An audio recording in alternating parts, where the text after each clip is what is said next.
Hello, darling. I'm writing because I now realize that our relationship is fast approaching its end. While I'd love to believe that it could go on forever, I've reluctantly, of course, grown tired of our silly routines. The spark has simply faded, and I can't help but hold myself responsible. From the very first time I peered through your window, I knew that you were special. You were different from the rest, and I still believe that. There is something so interesting, so desirable about the way you carry yourself.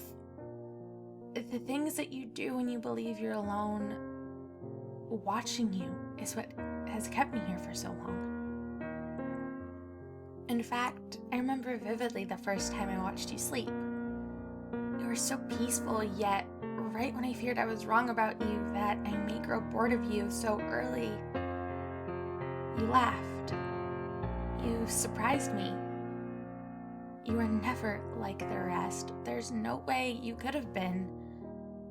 And that's why I fell in love with you. You intrigued me. Nothing made me happier than to spend time with you, to see you in your natural state.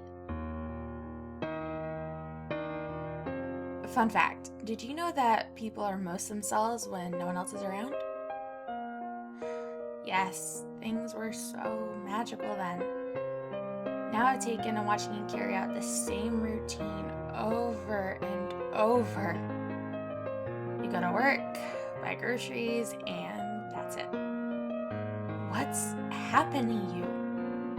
You were once so full of life, and now you've reduced to chores and hiding in bed. I haven't heard a single laugh in months. Do you realize how much I miss it? I don't think you could ever understand how much you mean to me and how much it pains me to hear you cry like that. I told myself you would never hurt me, that you could never even try. Unfortunately, that's where you began to resemble the others. What a pity. Tell me, do you remember the first time we spoke? That day was meant to be so special. I followed you to work that morning, hardly able to contain myself. The excitement of speaking with you that day was far too great. This was the height of my love for you. In my eyes, you could do no wrong.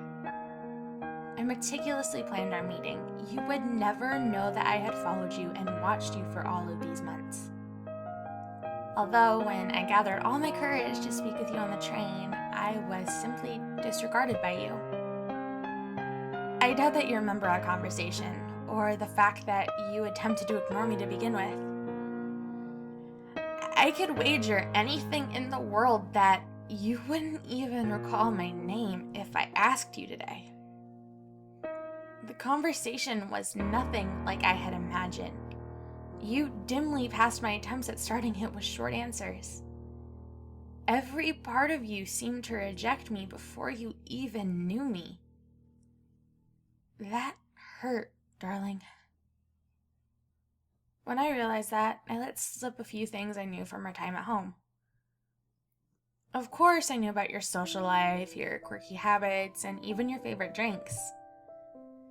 I expected a warmer reaction, to say the least. I was the one who went out of my way to see you, wasn't I? I knew I understood you in ways that no one else could. That was when you stopped going out.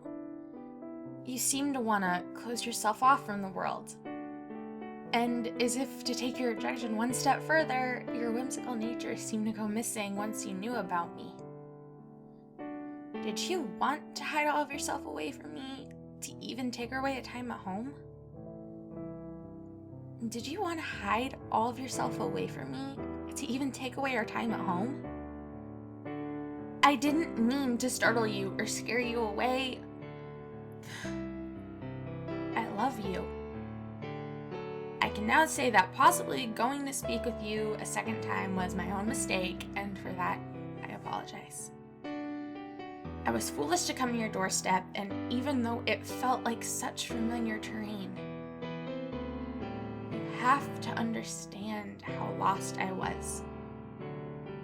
I had let my emotions escalate, and soon it was not enough to see you and to watch you.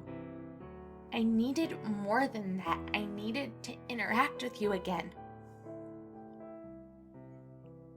Having said that, our painfully short conversation and a door in my face,